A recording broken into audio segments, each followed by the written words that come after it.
Hello students, welcome to aspire academy.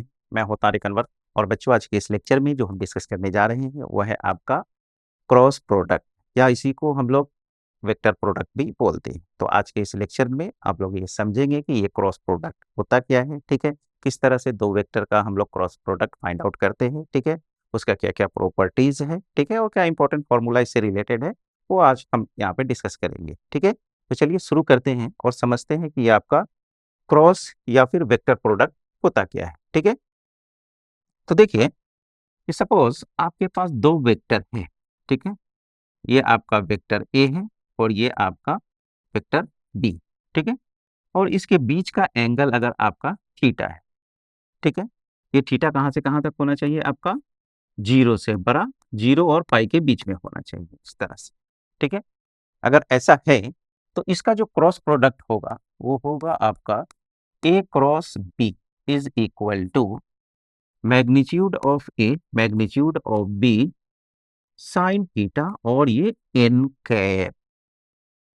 ठीक है, अब ये एन कैप क्या है, ठीक है, डॉट प्रोडक्ट में क्या देखे थे आपकी, आपका ए डॉट बी जो होता था वो क्या होता था, magnitude of A magnitude of B और कॉस थीटा के बराबर होता था। ठीक है, तो यहाँ पर क्या है, ए और बी दोनों का आप मैग्नीट्यूड ले रहे हैं, कॉस थीटा है, ये सब क्या है, स्केलर है ना, यानी जो आपको मिल रहा था वहां पर स्केलर मिल रहा था। ठीक है, ठीक है, इसीलिए उसको हम लोग स्केलर प्रोडक्ट भी बोलते थे। ठीक है, मगर यहाँ पे क्या है, ये आपका magnitude of A magnitude of B sine theta, तो यहाँ पे क्या है आपका स्केलर है, बट ये जो एन कैप है ना, एन कैप कैसा है, एक यूनिट वेक्टर है और ये क्या होगा, आपके ए और बी दोनों पे परपेंडिकुलर होगा। तो सबसे पहले हम लोग एन कैप के बारे में लिख लेते हैं कि N cap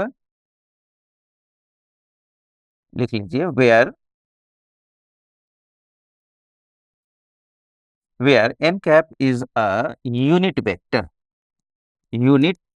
vector perpendicular to both vector A and B. ठीक है, तो इस चीज को जरा हम लोग कुछ इस तरह से समझते हैं।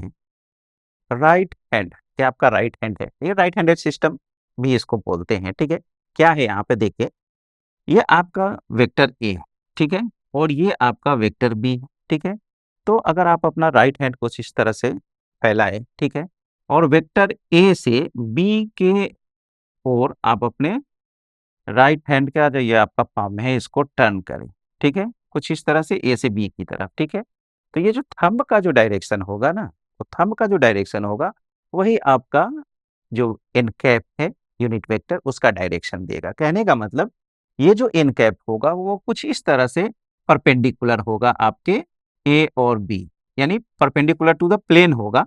अब जब प्लेन पे परपेंडिकुलर है ये, तो आपके वेक्टर ए पर भी और बी पर भी क्या होगा, परपेंडिकुलर होगा। तो ए क्रॉस बी आपके राइट हैंड सिस्टम से कुछ इस तरह से जो थंब का डायरेक्शन देगा, ठीक है, वही आपका क्या होगा, एन कैप का डायरेक्शन होगा। तो यहाँ पर ये एक डायरेक्शन दे रहा है, एक वेक्टर दे रहा है, यूनिट वेक्टर। ठीक है, इसीलिए इसको हम लोग क्या बोलते हैं, वेक्टर प्रोडक्ट। क्लियर है, तो कहने का मतलब ये जो एन कैप होगा ये आपका, इसका डायरेक्शन कुछ इस तरह से होगा, ये एन कैप हुआ, और ये आपका परपेंडिकुलर होगा ए और बी दोनों को। ठीक है, बात समझ में आ रहा है ना, याद रखिएगा ये बहुत इंपॉर्टेंट पॉइंट है। ठीक है, कि जब भी दो वेक्टर पे अगर आपको एक परपेंडिकुलर वेक्टर चाहिए तो वो क्रॉस प्रोडक्ट के हेल्प से आप ले सकते हैं। ठीक है, ये चीज माइंड में सेट कर लीजिए। ठीक है, कि अगर दो वेक्टर पे परपेंडिकुलर अगर हमको एक वेक्टर चाहिए तो वो कहां से मिलेगा आपको, क्रॉस प्रोडक्ट से। ठीक है, अब आ जाइए, तो अब देखिए जरा यहां से कि ए क्रॉस बी आपका ये है। ठीक है, अब अगर जरा बी क्रॉस ए करने का कोशिश करते हैं तो क्या होगा, तो यहां से ये तो आपका magnitude of A magnitude of B और ये आपका साइन थीटा। ठीक है, अब देखिए राइट हैंड ले लीजिए आप अपना, अभी क्या किए थे, ए से बी की ओर गए थे, थंब का डायरेक्शन आपका कहां था, परपेंडिकुलर टू द प्लेन, यानी आउटसाइड प्लेन, ये इस तरह से था। ठीक है, मगर जब बी से ए की ओर जाना है, ठीक है ना, यानी दो वेक्टर जिसका क्रॉस करना है उससे और जिसके साथ करना है, जैसे ए और बी है, ठीक है, तो ए क्रॉस बी करना है तो ए से बी की तरफ जाएंगे, मगर जब बी क्रॉस ए करना है तो बी से ए की तरफ जाएंगे। ठीक है, तो चलिए आप अपना राइट हैंड फिर से इस तरह से फैलाइए और बी से ए की तरफ जाते हैं। तो अभी आपको कुछ दिख रहा होगा कि ये थंब का डायरेक्शन वो इनसाइड द प्लेन जा रहा है, ठीक है, प्लेन के अंदर, यानी इस बोर्ड के प्लेन, ये जो प्लेन है इसके अंदर में दे रहा है वो सेंस, ठीक है, होगा परपेंडिकुलर ही होगा मगर वो इनसाइड होगा, ठीक है। जैसे ए क्रॉस बी में कुछ इस तरह से हुआ था ना, वो इस तरह से होगा अंदर की तरफ, ठीक है। तो इसके डायरेक्ट, तो इसको कुछ हम इस तरह से डॉटेड लाइन से शो कर देते हैं, क्यों, इनविजिबल लाइन है, ठीक है ना। तो चलिए, और ये अब क्या हो जाएगा देखिए, ऊपर की तरफ एन कैप है, डायरेक्शन चेंज हो रहा है, और आपको मालूम है कि जब वेक्टर का डायरेक्शन चेंज होगा तो उसमें निगेटिव साइन आ जाता है, ठीक है। तो याद रखिएगा यहाँ पे माइनस एन कैप हो जाएगा ये, ठीक है, अब आ जाइए, ठीक है। तो यहां से क्या आप समझ रहे हैं कि ए क्रॉस बी जो होगा वो आपका इक्वल नहीं होगा बी क्रॉस ए के। अगर इक्वल होता है, अगर आप इक्वल लिखना चाहते हैं तो minus of B cross A इस तरह से लिख दीजिएगा, ठीक है। तो ये रहा आपका क्रॉस प्रोडक्ट के बारे में, ठीक है। अब आते हैं, अब जरा आप मैग्नीट्यूड लीजिए तो यहां से कि magnitude of A cross B क्या होगा, ठीक है। तो ये तो आपका मैग्नीट्यूड ऑफ ए बी, और ये आपका साइन थीटा, और ये एन कैप का मैग्नीट्यूड, एन कैप आपका यूनिट वेक्टर है तो इसका मैग्नीट्यूड कितना हो जाएगा, 1 हो जाएगा, ठीक है। तो यहां से ये आपका ए क्रॉस बी जो हो जाएगा वो क्या हो जाएगा, magnitude of A, magnitude of B, और साइन थीटा के बराबर हो जाएगा, ठीक है। याद रखिएगा यहां से, अगर सपोज जैसे डॉट प्रोडक्ट में आप कॉस थीटा निकालते थे, तो यहां अगर आपको साइन थीटा निकालना हो, ठीक है ना, sine of angle between two vectors, तब आप ये फॉर्मूला यूज कर सकते हैं कि magnitude of A cross B, ठीक है, और ये आपका ये दोनों डिवाइड में चला जाएगा, तो यहां से ये मैग्नीट्यूड ऑफ ए और मैग्नीट्यूड ऑफ बी हो जाएगा। तो इस तरह से साइन थीटा आप निकाल सकते हो, ठीक है। अब चलिए इसी पर कुछ हम लोग कुछ ऑब्जर्वेशन लिखते हैं कि क्या क्या यहां से हम लोग देख सकते हैं, ठीक है। तो देखते हैं क्या क्या आप यहाँ पे देख, तो क्या था आपका ए क्रॉस बी, आपका क्या आया, magnitude of A, magnitude of B, sine theta, और ये एन कैप आया है, ठीक है। तो पहला पॉइंट देखिए, ठीक है, कि सबसे पहले तो आप क्या देख पा रहे हैं कि आपका ए क्रॉस बी क्या दे रहा है, एक वेक्टर दे रहा है, क्या दे रहा है, एक वेक्टर दे रहा है, ठीक है।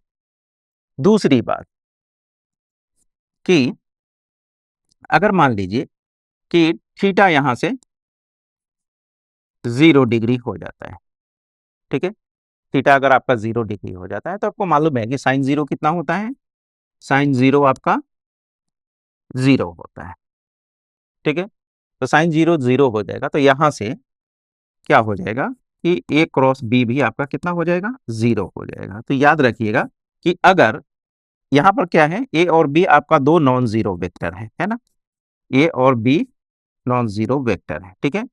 तो दो नॉन जीरो वेक्टर का क्रॉस प्रोडक्ट 0 हो जाएगा, कब, जब वो दोनों वेक्टर क्या हो, 0 डिग्री है, मतलब दोनों वेक्टर आपका पैरेलल हो जाए, क्या हो जाए, दोनों के बीच का एंगल 0 हो जाता है, मीन्स दोनों वेक्टर क्या हो जाए, आपका पैरेलल हो जाए, तो क्या हो जाएगा आपका ए क्रॉस बी 0 हो जाएगा, ठीक है। अगर ए और बी नॉन जीरो है तब, ठीक है, अगर इसमें से कोई एक अगर 0 है तब तो वो 0 हो ही जाएगा, ठीक है ना। ए क्रॉस अगर 0 वेक्टर करते हैं तो ये आपका तो 0 हो ही जाएगा, ठीक है। मगर अगर दो नॉन जीरो ले रहे हैं, है ना, उसका क्रॉस 0 होगा कब, जब दोनों पैरेलल हो या फिर उसके बीच का एंगल क्या हो, 0 डिग्री हो, ठीक है। चौथा पॉइंट आते हैं कि अब अगर ऐसा होता है कि अगर हम दो सेम वेक्टर का, ठीक है, अगर हम क्रॉस करते हैं तब क्या होगा, ठीक है। तो ए का ए के साथ अगर आप क्रॉस करते हैं तो ए के साथ एंगल कितना बनाएगा, 0 बनाएगा, तो फिर यही बात हो जाएगा, यानी यहां से ये 0 हो जाएगा, ठीक है।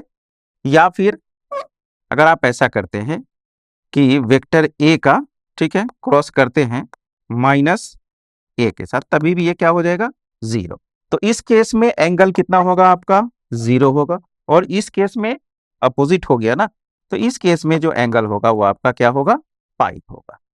ठीक है, कितना होगा, पाई होगा, वेक्टर का डायरेक्शन चेंज हो जाएगा। तो इस केस में भी 0 होगा। तो याद रखिएगा ए क्रॉस ए आपका कितना होगा, 0 होगा। ठीक है, और ठीक है, ये हो गया। अब आ जाइए यहां से कि ये हो गया। अब आते हैं नेक्स्ट, चौथा, पांचवा पॉइंट। मैग्नीट्यूड तो देख ही चुके हैं हम लोग कि इसका magnitude, magnitude of A magnitude of B sine theta के बराबर होता है। साइन थीटा भी देख ही चुके हैं। ठीक है, अब जरा क्रॉस प्रोडक्ट हम आई जे और के टर्म में देखते हैं। ठीक है, जो आपका यूनिट वेक्टर्स होता है ना, आई कैप जे कैप और के कैप, उसके टर्म में हम लोग देखते हैं ये क्रॉस प्रोडक्ट होगा क्या। ठीक है, तो पहला आते हैं कि आई क्रॉस आई क्या होगा। ठीक है, तो देखिए मैग्नीट्यूड ऑफ आई, अभी अभी देखिए आप यहाँ, जैसे ए क्रॉस ए 0 हो रहा है, उसी तरह तो यहाँ भी तो सेम वेक्टर ले रहे हैं ना। तो ये आपका आई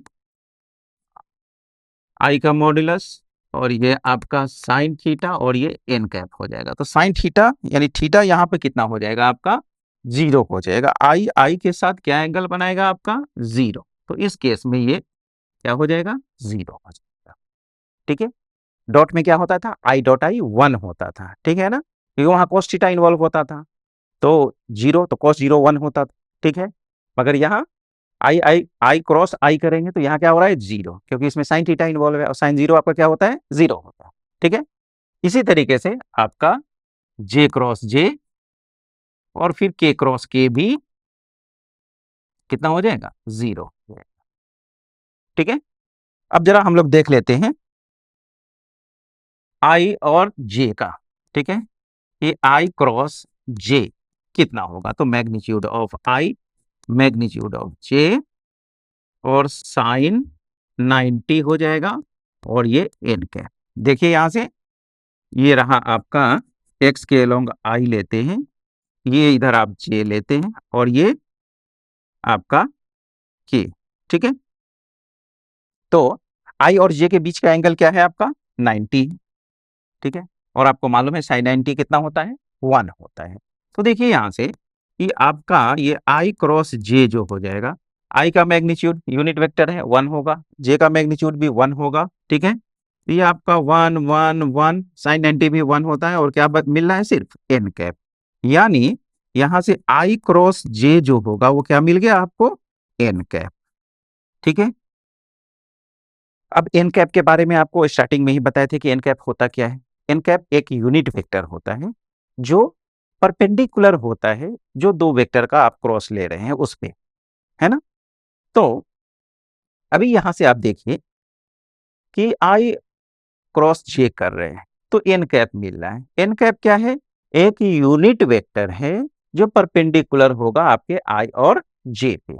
ठीक है, तो आई और जे पे जो परपेंडिकुलर यूनिट वेक्टर है, यही है ना, ये सब परपेंडिकुलर है आपका, है ना। तो वो क्या हो जाएगा, यानी एन कैप का जो सेंस हो रहा है वो क्या हो जाएगा आपका, के कैप हो जाएगा। तो याद रखिएगा यहां से ये आपका आई क्रॉस जे जो होगा वो क्या हो जाएगा, के कैप हो जाएगा। ठीक है, अब चलिए एक चीज यहां से ध्यान रखिएगा, ये आपका आई जे और ये के। ठीक है, देखिए यहां से आई और जे का क्रॉस करेंगे तो के मिला। ठीक है, अब जे और के का करेंगे, जे क्रॉस के करेंगे तो आई मिलेगा, जे क्रॉस के, और फिर के क्रॉस आई। ये सिस्टम फॉलो कीजिएगा, क्योंकि क्रॉस प्रोडक्ट में ए क्रॉस बी और बी क्रॉस ए एक ही नहीं होता है, याद रखिएगा। ठीक है, तो आई क्रॉस जे के हो गया, जे क्रॉस के आई हो गया, और के क्रॉस आई जो होगा आपका, के क्रॉस आई जो होगा वो कितना हो जाएगा, जे हो जाएगा। तो अब एक चीज और कि अगर यहीं से इसका हम, कि अगर हम यहां से जे क्रॉस आई कर दें तब क्या होगा, के क्रॉस जे कर देंगे तब क्या होगा, और आई क्रॉस के कर दे तब क्या होगा। तो स्टार्टिंग में ही बताए थे। ठीक है, जो ये आपका एन कैप है, ठीक है, एन कैप का सेंस बदल जाएगा, यानी अपोजिट हो जाएगा। वो अभी परपेंडिकुलर टू द प्लेन यानी आउटसाइड द प्लेन था, अब इनसाइड द प्लेन हो जाएगा, परपेंडिकुलर ही होगा, ठीक है। तो इस केस में कि आई क्रॉस जे के है, तो जे क्रॉस आई माइनस के हो जाएगा। कितना हो जाएगा? माइनस हो जाएगा, ठीक है, डायरेक्शन चेंज होने की वजह से, ठीक है। ये आपका माइनस आई हो जाएगा और आई क्रॉस के जो हो जाएगा वो माइनस जे हो जाएगा। तो इस चीज को याद रखिएगा, ठीक है ना, इंपॉर्टेंट रिजल्ट है ये, ठीक है। बस ये साइकिल याद रखिएगा, ठीक है ना, ये सर्कल याद रखिए, आई जे तो के, जे और के तो आई, के और आई तो जे, ठीक है। तो ये रहा, और एक और क्या छूट रहा है, एक 90 डिग्री वाला भी छूट गया यहाँ पे, वो भी लिख ही देते हैं। वो क्यों छूटे? आपका चौथा पांचवा, ये आपका छठा हो जाएगा, छठा पॉइंट एक छूट गया था कि अगर थीटा 90 हो जाता है कि theta is equal to 90 degree, ठीक है ना, यानी दोनों परपेंडिकुलर अगर हो जाए, ठीक है। तो आपको मालूम है कि साइन 90 कितना होता है? 1 होता है। यहां से आपका साइन 90 जो होता है वो कितना होता है? 1 होता है। तो देखिए आपका ए क्रॉस बी जो होगा, ए क्रॉस बी जो हो जाएगा वो मैग्नीट्यूड ऑफ ए और मैग्नीट्यूड ऑफ बी के बराबर हो जाएगा। तो ये सब कुछ रिजल्ट है, याद रखिएगा, ठीक है ना। ये सब आगे आपको क्वेश्चन सॉल्व करने में काम आएगा। ये हुआ, ठीक है, उसके बाद ये सब हुआ, ठीक है, और फिर पीछे में जो आपको बताया गया था ये, ठीक है ना, ये सब याद रखिएगा, ठीक है ना, क्वेश्चन सॉल्व करने में बहुत काम आएगा ये सब, ठीक है। अब जब ये जैसे डॉट प्रोडक्ट में आप लोग देखे थे कि डॉट प्रोडक्ट का ज्योमेट्रिकल मीनिंग क्या होता है, है ना, क्या होता था कि एक वेक्टर का प्रोजेक्शन दूसरे वेक्टर पे, ठीक है। तो इसी तरीके से क्रॉस प्रोडक्ट का भी कुछ अपना ज्योमेट्रिकल मीनिंग है, तो उस चीज को समझते हैं, ठीक है। तो आइए देखते हैं यहां से ज्योमेट्रिकल मीनिंग ऑफ क्रॉस या vector product of two vectors A and B, ठीक है। तो देखिए आपको क्या बताया गया था कि ए क्रॉस बी जो होता है वो क्या होता है? आपका magnitude of A, magnitude of B, और ये आपका साइन थीटा, और ये एन है, ठीक है। अगर इसका आप मैग्नीट्यूड लेते हैं, मैग्नीट्यूड ले लेते हैं, तो ये आपका क्या हो जाएगा? साइन थीटा एन कैप का मैग्नीट्यूड लेंगे तो कितना हो जाएगा? 1। तो अब आइए जरा, अगर सपोज ये आपका वेक्टर ए है और ये आपका वेक्टर बी, ये रहा ओ, ये ए और इसको बी बोल लेते हैं, ठीक है। इससे हम एक पैरेललोग्राम फॉर्म करते हैं कुछ इस तरीके से, ठीक है।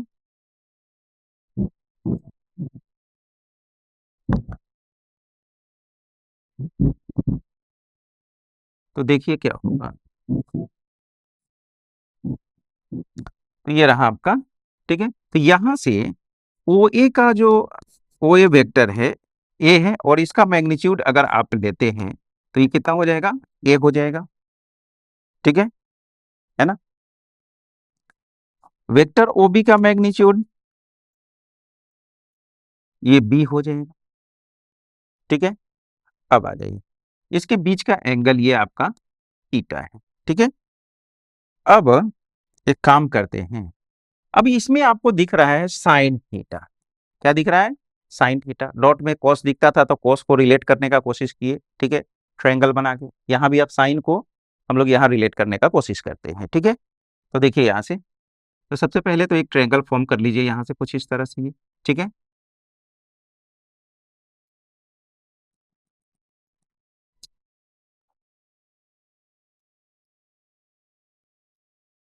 ठीक है, अब आ जाइए, इसको एल बोल लेते हैं, ठीक है। तो हम ये बी एल निकालने की कोशिश करते हैं कि ये बी एल है क्या आपका, ठीक है। तो देखिए यहाँ से तो साइन थीटा है। तो अगर उस ट्रायंगल में अगर आप साइन थीटा इन्वॉल्व करते हैं, कौन सा ट्रायंगल है? OBL, है ना? इन ट्रायंगल OBL में, ठीक है, क्या हो जाएगा आपका? देखिए साइन थीटा, ठीक है। इस ट्रायंगल में अगर आप साइन थीटा लेते हैं तो क्या होता है? साइन थीटा आपका अपोजिट, अपोजिट क्या है आपका? BL बाई OB, ये हो जाएगा आपका, है ना, BL बाई OB, ठीक है। ये OB है ना, OB का मैग्नीट्यूड B है, ठीक है, तो OB भी आप लिख सकते हैं इस चीज को, ठीक है। तो अब आ जाइए यहां से, तो ये रहा आपका साइन थीटा, BL तो आप निकाल ही रहे हैं, और OB कितना है आपका? B, या B का मैग्नीट्यूड भी लिख सकते हैं, कोई दिक्कत नहीं, चलिए लिख देते हैं, ठीक है। तो यहां से BL जो हो जाएगा वो कितना हो जाएगा? ये B साइन थीटा आपका हो जाएगा, या magnitude of vector B sine theta, ठीक है। अब आ जाइए, क्या फायदा हुआ ये निकाल के? अब अगर आप यहां से एरिया ऑफ पैरेललोग्राम अगर आप निकालने की कोशिश करते हैं, एरिया ऑफ पैरेललोग्राम अगर आप निकालते हैं, तो आपको मालूम है एरिया ऑफ पैरेललोग्राम क्या होता है? बेस इंटू हाइट होता है, यानी OA इंटू कितना हो जाएगा आपका? BL, ठीक है। इसी को अगर आप वेक्टर फॉर्म में लिखना चाहें तो OA को मैग्नीट्यूड ऑफ A और BL, ठीक है। BL आपका क्या आया? देखिए यहां मैग्नीट्यूड ऑफ B और कितना? साइन थीटा, ठीक है। और यहां भी आप कोशिश देखने का कोशिश कीजिए, क्या दिख रहा है आपको यहाँ? Magnitude of A, magnitude of B sign theta, और ये कितना के बराबर होता है? ये आपका बराबर होता है, ये आपका बराबर होता है, इधर लिख रहे हैं, यहाँ कहाँ कहाँ, यहीं पर लिखते हैं, ये आपका हो जाएगा A क्रॉस B का मैग्नीट्यूड, ठीक है।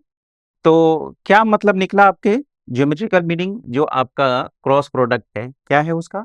वो एरिया ऑफ पैरेललोग्राम दे रहा है, ठीक है ना, जिसका एडजेसेंट साइड आप देख पा रहे हैं A और B। तो याद रखिएगा कि A क्रॉस B का जो मैग्नीट्यूड होता है वो आपके magnitude of A magnitude of sine theta के बराबर होता है। और आप यहां से देख पा रहे हैं कि यही चीज हम लोग एरिया ऑफ पैरेललोग्राम पे अप्लाई किए, तो ये क्या आया? Magnitude of A magnitude of B sine theta, ठीक है। और कहीं ना कहीं और इसको हम लोग ये लिख लिए, ठीक है। तो याद रखिएगा कि अगर आपको एरिया ऑफ पैरेललोग्राम निकालना है जिसका एडजेसेंट साइड आपका A और B है, तो उसका एरिया कैसे निकालेंगे? Magnitude of A cross B से, या कि A क्रॉस B के मैग्नीट्यूड का जो ज्योमेट्रिकल मीनिंग होता है वो क्या होता है? आपका एरिया ऑफ पैरेललोग्राम देता है जिसका एडजेसेंट साइड आपका A और B है, ठीक है। अब देखिए यहां से, तो यानी कहने का मतलब कहां पे लिखा जाए इसको? चलिए यहीं पर लिखते हैं कि अगर आपसे पूछ दे, अगर दो वेक्टर दे दे, तो बोलेगा कि एरिया ऑफ पैरेललोग्राम बताइए। अगर दो वेक्टर दिया हुआ है और ये बोल रहा है कि वो दोनों वेक्टर क्या है? Adjacent sides of a parallelogram है, तो वो हो जाएगा आपका A क्रॉस B का मैग्नीट्यूड कर लीजिएगा, तो वो एरिया ऑफ पैरेललोग्राम हो जाएगा, ठीक है ना। अब आ जाइए, अब यहां से अगर आपको एरिया ऑफ ट्रायंगल निकालने के लिए बोलता है, ठीक है, तो एक काम कीजिए, आप यहीं पर एक ट्रायंगल बना लीजिए इसी फिगर में। चलिए वो भी समझते चलते हैं, ठीक है। इसको हटा लीजिएगा, ट्रायंगल के लिए इसका जरूरत नहीं है, ठीक है, मगर चलिए यहीं पर समझते हैं, ठीक है। अगर आपसे एरिया ऑफ ट्रायंगल पूछता है, अब क्या करेंगे? आपके पास बेस मालूम है ना, OA आपको मालूम है, और हाइट भी आप निकाल चुके हैं, है ना, BL भी निकाल चुके हैं। तो अभी अभी देखे ना, तो आपको मालूम है एरिया, देख लीजिए कि एरिया ऑफ ट्रायंगल क्या हो जाएगा? एरिया ऑफ ट्रायंगल क्या है? जो भी है OBA है, ठीक है, ठीक है। तो यहां भी देखिए इसका दो एडजेसेंट साइड गिवन है, ठीक है। तो एरिया ऑफ ट्रायंगल क्या हो जाएगा? 1/2 इंटू बेस, बेस आपका OA है और हाइट आपका ये है, तो इस दोनों का प्रोडक्ट ही तो आपको क्या मिला है ना, magnitude of A cross B, ठीक है। तो याद रखिएगा कि अगर आपको एरिया ऑफ ट्रायंगल अगर आपसे पूछ रहा है, बस यानी कहने का मतलब जो एरिया ऑफ पैरेललोग्राम निकाले थे ना, उसी में 1/2 लगा दीजिए, ठीक है। तो ये आपका एरिया ऑफ ट्रायंगल हो गया, जिसका एडजेसेंट साइड्स आपका वेक्टर ए और वेक्टर बी है। क्लियर है, ठीक है। तो इस तरह से हम लोग एरिया ऑफ पैरेललोग्राम और एरिया ऑफ ट्रायंगल निकाल लेंगे with the help of cross product, ठीक है। जो आपका दो वेक्टर है उसका क्रॉस प्रोडक्ट, उसका ज्योमेट्रिकल मीनिंग क्या होता है कि वो एरिया ऑफ पैरेललोग्राम देता है, ठीक है। अब आ जाते हैं कि अब हम लोग ए क्रॉस बी निकाले कैसे, ठीक है। ए क्रॉस बी अगर दो वेक्टर गिवन है तो किस तरह से हम लोग फाइंड आउट करेंगे, ठीक है ना। इस बात पे अब हम लोग थोड़ा चर्चा कर लेते हैं, ठीक है। तो देखिए, मान लेते हैं कि हमारे पास एक वेक्टर ए जो है वो है आपका a1i प्लस b1j और प्लस c1k, ठीक है। और दूसरा वेक्टर है b जो आपका है a2i प्लस b2j और प्लस c2k, ठीक है। अब जब आप इसका क्रॉस प्रोडक्ट करने चलिएगा, ठीक है, तो a1 से इस तीनों में इंटू कीजिएगा, फिर b1 से कीजिएगा, c1 से, इस तरह से, यानी कितना 9 टर्म्स आपको लिखना पड़ जाएगा, ठीक है ना। a1 a2 आई क्रॉस आई तो 0 हो जाएगा, आई का जे के साथ मिलेगा, आई का के साथ मिलेगा, ठीक है ना। यानी आई जे के का, इसमें आई के साथ तो 0 हो जाएगा, मगर आई जे और के तीनों इन्वॉल्व हो रहा है। यहाँ भी देखिए, जे आई से मिलेगा, जे के से मिलेगा और जे के साथ 0 ही, यानी यहाँ भी आई जे के तीनों इन्वॉल्व हो रहा है, ठीक है ना। तो इतना दिमाग लगाने से अच्छा है कि हम कुछ ऐसा कर ले, ठीक है ना, जो आसानी से मेरा कैलकुलेशन मल्टीप्लीकेशन उसका हो जाए, ठीक है। तो वो कहाँ से मिल जाएगा तो देख लीजिए। तो आप लोग ऑलरेडी डिटर्मिनेंट बहुत अच्छे से पढ़ चुके हैं स्टार्टिंग में ही, ठीक है ना। तो हम लोग डिटर्मिनेंट के हेल्प से हम लोग आई जे और के को इस तरह से लिख देंगे। तो इसमें क्या होगा, सबके साथ सब इन्वॉल्व हो जाएगा। देखिए यहां से, ये आपका a1 b1 c1, ये आपका a2 b2 और c2, ठीक है। ये हो गया।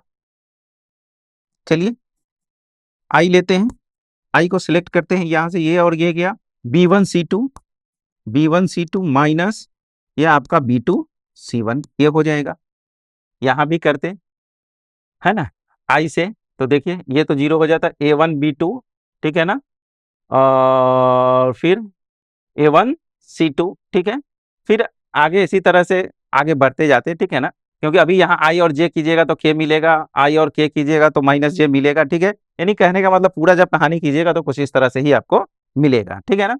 तो सबसे अच्छा है उपाय कि आप इसका अगर क्रॉस प्रोडक्ट चाहिए तो डिटर्मिनेंट लिखिए, आई जे के फर्स्ट रो में लिखिए, सेकेंड रो में आप जो फर्स्ट वेक्टर है उसका एलिमेंट्स लिख दीजिए, और थर्ड में सेकेंड वेक्टर का। बात खत्म है, इसी को एक्सपेंड कर लीजिए, हो गया।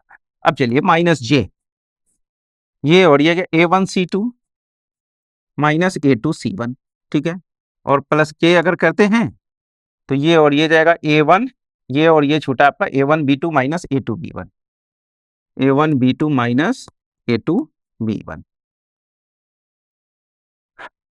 ठीक है। तो इस तरह से हम लोग निकाल लेंगे। अब देख रहे हैं ये भी क्या है, एक आई जे के लगा दिख रहा है ना आपको, है ना। तो ये आपका वेक्टर आ गया, ये भी एक आपका वेक्टर, ठीक है। इसीलिए आपका जो क्रॉस प्रोडक्ट होता है वो रिजल्ट क्या देगा, आपका वेक्टर देगा। डॉट क्या देता था, स्केलर देता था। एक एग्जांपल लेके इसको देखते हैं कि सपोज कि आपके पास एक वेक्टर दे रहा है i प्लस 2j और प्लस 3k, ठीक है। दूसरा वेक्टर b दे रहा है कि 2i माइनस j और प्लस k, ठीक है। तो आप यहां से इसका a क्रॉस b निकाल के बताइए तो क्या होगा। तो ये i j और k हम लोग कुछ इस तरह से लिख लेंगे। उसके बाद जो कोफिशियंट्स i j k का दिख रहा है 1 2 3, यहां से 2 माइनस 1 एंड 1, ये रहा। इसको एक्सपेंड कर लीजिए, i ये गया 2 और प्लस 3, माइनस 3 है तो माइनस करेंगे तो प्लस 3, यानी 2 प्लस 3 हो जाएगा, माइनस j, ठीक है। ये लेंगे 1 माइनस 6, 1 माइनस 6, ठीक है। k को सिलेक्ट करते हैं, प्लस k, ये और ये गया आपका, तो ये -1 और -4, -1 और -4, -1 -4, ठीक है। तो क्या मिल रहा है आपको, देखिए यहां से क्या मिल जाएगा, ये आपका 325i -1 -6 -5, तो बाहर में माइनस है, तो ये 5j + 5j हो जाएगा और -5k। तो ये रहा आपका A क्रॉस B। तो इस तरह से हम लोग A cross B find out करते हैं। चलिए यहाँ पर और भी कुछ कर लेते हैं, ठीक है। यानी इसी क्वेश्चन से ये जो है, एक तो हम लोग ये कर लिए कि उसका क्रॉस प्रोडक्ट कैसे निकालते हैं, वो निकाल लिए। उसका देखिए कंपोनेंट फॉर्म में इस तरह से आ गया, ठीक है। अब आ जाइए, अब आपसे पूछ रहे यहाँ से एरिया ऑफ पैरेललोग्राम बताइए क्या होगा, ठीक है। अगर यहीं पर पूछ देता दूसरा कि आप यहाँ से एरिया ऑफ पैरेललोग्राम भी बता दीजिए, अभी अभी बताए हैं क्या होता है, magnitude of A cross B, ठीक है। इसका मैग्नीट्यूड ले ली, कितना हो जाएगा, कैसे लेते हैं, √5 का स्क्वायर, 5 का स्क्वायर और +-5 का स्क्वायर, 25 + 25 + 25, ये आपका 3 बार आ गया 25, तो 5√, तो आपका ये क्या आ गया, एरिया ऑफ पैरेललोग्राम। अगर यहीं से पूछ देता कि बता दीजिए कि एरिया ऑफ ट्रायंगल क्या होगा, ठीक है, तो कुछ नहीं, हाफ कर देते हम, जो मेरा A क्रॉस B का मैग्नीट्यूड आया था, तो हाफ और ये 5√3, ठीक है, यानी 5√3/2 दीजिए, ये आपका एरिया ऑफ ट्रायंगल निकल के आ गया, ठीक है। तो इस तरह से हम लोग कर सकते हैं, ठीक है। याद रखिएगा इस तरह से कि अगर हमको दो वेक्टर का क्रॉस लेना हो तो उसको डिटर्मिनेंट के फॉर्म में इस तरह से लिख के एक्सपेंड करके सॉल्व कर देंगे, ठीक है। नेक्स्ट, अब थोड़ा सा कुछ प्रॉपर्टी बचा हुआ है, ठीक है, कि उस प्रॉपर्टी को तरह देख लेते हैं क्या क्या प्रॉपर्टी है। तो ज्यादा नहीं, 1-2 प्रॉपर्टी है इसमें, ठीक है ना, कि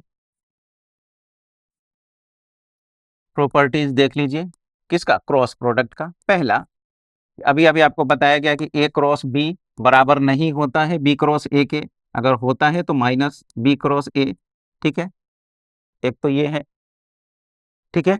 तो यहाँ पर प्रॉपर्टी में लिख रहे हैं, तो एक काम कीजिए, इसको यही लिखिए, ठीक है, नॉट इक्वल, ठीक है। दूसरा, इस पर डिस्ट्रीब्यूटिव लगा सकते हैं कुछ इस तरह से, A क्रॉस B + C हो, ठीक है। तो यहां से ये A क्रॉस B हो जाएगा और प्लस, ठीक है, प्लस A क्रॉस C हो जाएगा ये, ठीक है। तो डिस्ट्रीब्यूट कर सकते हैं, तो डिस्ट्रीब्यूटिव लॉ अभी आप यहाँ पे अप्लाई कर सकते हैं, ठीक है। तीसरा, अगर आपके पास लेम्डा कोई स्केलर है, अगर लेम्डा कोई स्केलर है आपके पास, ठीक है, तो इसको आप पहले A से मल्टीप्लाई कर लीजिए, ठीक है, उसके बाद B के साथ क्रॉस कीजिए, या फिर आप B में मल्टीप्लाई कर लीजिए, ठीक है, और तब A से आप A के साथ क्रॉस कीजिए, या फिर आप A क्रॉस B ही निकाल लीजिए और बाद में आप लेम्डा से मल्टीप्लाई कीजिए, ठीक है। तो ये लेम्डा को लेके ये क्या है, अब देख रहे हैं यहाँ पर लेम्डा क्या हो रहा है, एक दूसरे के साथ एडजस्ट हो रहा है ना। तो अगर लेम्डा कोई स्केलर है यहाँ पे, अगर लेम्डा इज अ स्केलर, ठीक है ना, या कोई कांस्टेंट है, नंबर है, ठीक है, तो यहाँ पर ये आपका क्या है, एसोसिएटिव है ना, एक कांस्टेंट के लिए, एक स्केलर के लिए ये आपका एसोसिएटिव, ठीक है। तो बस यही है प्रॉपर्टी, ठीक है ना, और तो कुछ इसमें नहीं है, ठीक है। हाँ, एक इम्पोर्टेंट पॉइंट और याद आया, ठीक है, वो क्या है, आपसे ये एक क्वेश्चन रहता है, आपके बुक में भी है एक क्वेश्चन, ठीक है, क्या है कि find a unit vector perpendicular to both vector A and B, यानी दो वेक्टर आपको गिवन होगा, उस पे एक यूनिट वेक्टर निकालना है, ठीक है ना, और जो दोनों पे क्या हो, परपेंडिकुलर, ठीक है, तो वो चीज देख लेते हैं। ठीक है, कि क्या है ये, कि एक यूनिट वेक्टर, ठीक है ना, unit vector perpendicular perpendicular to both vector A and B, ठीक है ना, ये कैसे हम लोग निकालें।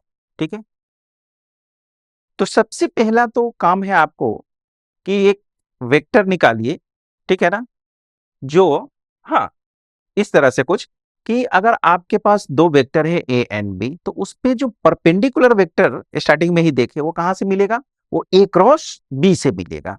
तो जब आप ए क्रॉस बी कीजिएगा तो एक वेक्टर मिलेगा, और वो वेक्टर क्या होगा, दोनों पे परपेंडिकुलर होगा, ए और बी पे।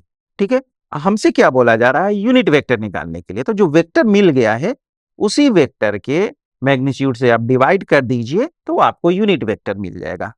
समझ में आई बात, है ना। आप स्टार्टिंग में भी देखे थे यूनिट वेक्टर कैसे निकालते हैं, कि एक वेक्टर को उसके मैग्नीट्यूड से डिवाइड कर दीजिए तो यूनिट वेक्टर मिल जाएगा। ठीक है, मगर यहां पर क्या है कि हमको एक यूनिट वेक्टर चाहिए जो perpendicular to both A and B हो, दोनों पे परपेंडिकुलर हो। ठीक है, तो unit vector perpendicular to both A and B is given by, किस तरह से देंगे, देखिए,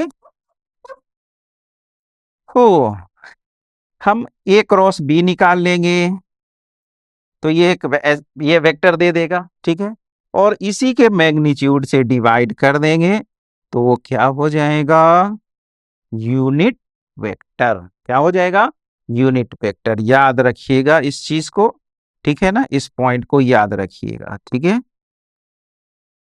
फिर जब हम लोग नेक्स्ट लेक्चर में क्वेश्चन करेंगे तो इस पर भी एक क्वेश्चन लेंगे। ठीक है ना, तो ये सब कुछ बातें थी आपका क्रॉस प्रोडक्ट से रिलेटेड, याद रखिएगा। देखते हैं आगे नेक्स्ट क्या है। हाँ, तो इस तरह से हम लोग इस क्रॉस प्रोडक्ट के थ्योरी वाले लेक्चर को यहीं पे कंप्लीट करते हैं। अब नेक्स्ट जो लेक्चर होगा आपका, उसमें हम लोग इसी पे बेस्ड क्वेश्चंस लेंगे। ठीक है, मिलते हैं नेक्स्ट लेक्चर में। Thank you.